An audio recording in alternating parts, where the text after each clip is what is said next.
Okay, now we will be discussing the meaning of contemporary or the nature of the contemporary world. When did it begin? So, kanus-an nagsugod ang contemporary world? Okay, so we have this historical period. So it is divided in three major historical period. First, ancient history. Second, post-classical history. And the last one, modern history. You might be wondering, asa dapit diha ang answer Renaissance, asa dapit diha ang middle or the medieval period, asa dapit diha. As I said, these are the major historical periods. Dili ta mag-focus karon ni modern history. Modern history began in 1500, from 1500 to the present. So basically, the modern history signaled the creation of global connection. So mangutana ta unsa may mga major events aning mga panahona. Okay, magsugod ta sa Renaissance period. Okay, basically sa Renaissance, from the word renascita, there is this revival of the classical world, the classical art.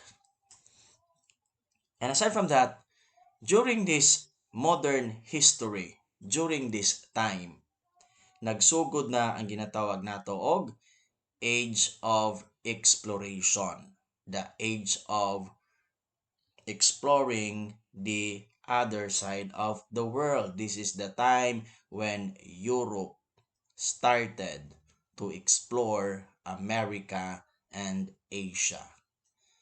So under modern history, we have early modern period. So under early modern period, there is Renaissance, as I said, Elizabethan. This was the time of William Shakespeare, and Enlightenment. This was the time of, well, Immanuel Kant. So we will be discussing Immanuel Kant in this subject, but much for that. Next, late modern period. Under late modern period, there is the Industrial Revolution, the World War I, and the World War II. The third one, ayon, we have the contemporary period. It began in 1945 to the present. So, in 1945, one of the major events was the creation of the United Nations. So, unsa man na siya, we will be discussing that. We will be expounding that in our topic in international organization and regional organization. I-appeal nato ang United Nations. Okay, what does contemporary mean? It means literally existing or happening now. It means the present time. However, the contemporary world comprises the year 1945, as I said, until the present. Muna'y makonsider nga contemporary world. Okay. Contemporary world refers to the historical, political, socio-cultural, economic events that took place from 1945 to the present. So unsa man to mga historical event, mga political event, for example, the Cold War, ang gera sa Amerika ug sa Soviet Union. Unsa gyud kaha na nga klase sa gera nagpinatyanay, daghang daghang mga kinabuhi ang nakalas, atuan ang klarohon. Okay, next. Dayon.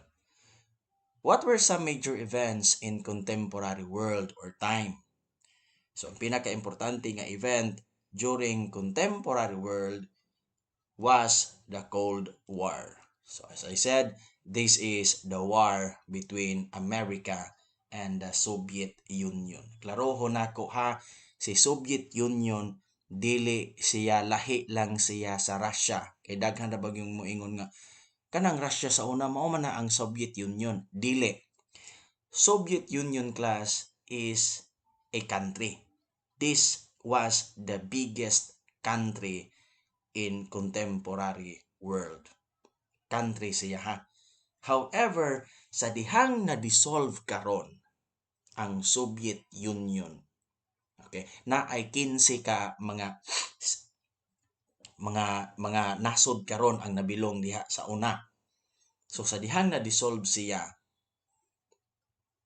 naka-create siya og 15 ka 15 states or nations. So apil na diha karon ang Russia, ang Armenia, Ukraine, kining Latvia. So mo na sila'y Soviet Union sa una. Isa lang na sila ka country sa una. Sa dihang na dissolve, mauna na sila karon nga mga countries. Okay. In Cold War, there is no massive or destructive fighting.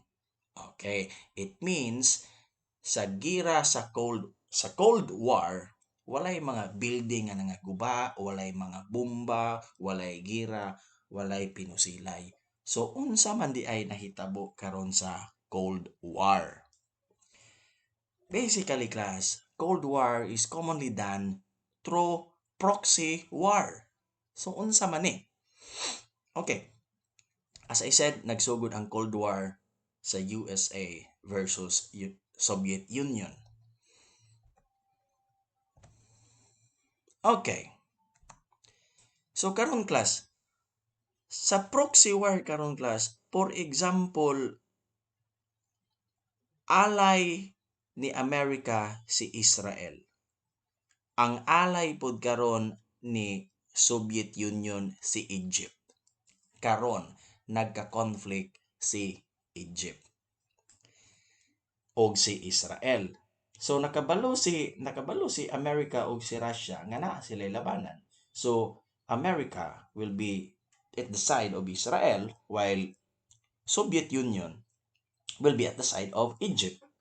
So karon murag sila mo instigate nga tirahan na si Egypt kay kalaban nato na. Kontra kauban na sila sa Russia or sa Soviet Union rather. Tirahan na pagira mo ako'y maga provide sa inyo ang armaments. So ingon ana ang proxy war. So wala gyud gira directly between USA and the Soviet Union. Gigamit nila ang lahi nga mga nations nga naay conflict para didto nila mapadayag ang ilaang conflict sa matag usa. So si Soviet Union modapig kang Egypt, si Amerika modapig kang Israel. That is a proxy war. So, ingon ana karon ang realidad sa Cold War.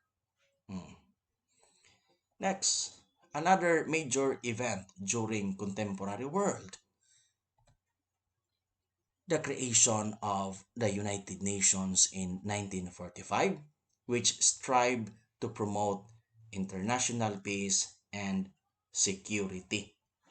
So at present class, there are I think 193 states that are members of the United Nations.